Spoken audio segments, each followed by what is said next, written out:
ఎవరైనా కాబట్టి శాశ్వతమైనది ఏదో దాన్ని పట్టుకో.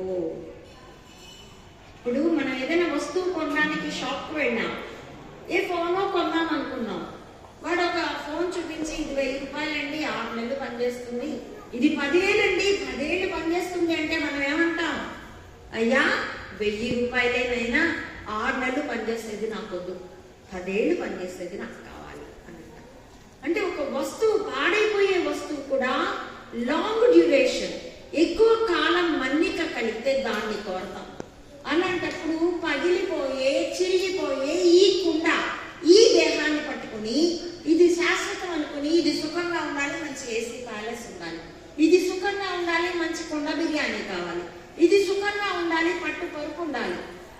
కానీ ఇది సుఖంగా ఉండేందుకు నీకు నిండు నిద్ర మాత్రం నీ ఆత్మశక్తే ఇవ్వాలి. అది తెలియక ప్రపంచంలో ఈ దేహ భోగ వాసనల వెంట పడి పరుగులు పరుగులు పరుగులు ఎత్తితే ఆయాసం మిగులుతున్నాయి. మనకి శాస్త్రం ఏం చెప్పిందంటే, పరుగెత్తి పాలు తాగే కన్నా నిలబడి నీళ్లు తాగు. జీవితం కేవలం ఇంద్రియానుభవాల కోసం కాదు. చూడడం, వినడం, స్పర్శ, తినడం ఈ ఇంద్రియానుభవాల కోసం కాదు. ఈ ఇంద్రియానుభవాలకి లోటు ఉన్నది. ఇవాళ ఇప్పుడు మంచి భోజనం చేసాం, తృప్తి అయిపోయింది. ఎంతసేపు ఉంటుంది ఆ తృప్తి?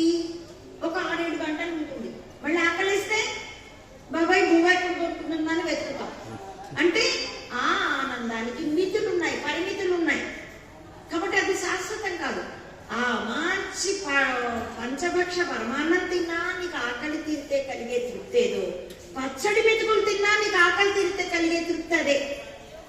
కాబట్టి శాశ్వతమైన దానిని పట్టుకో అని శాస్త్రం మనకి చెబితే, కళల్లో కూడా సుఖం కావాలనుకునే స్థితికి మనం చేరితే ఎవరండి మనకి ఆనందపు దారి చూపెట్టగలరు?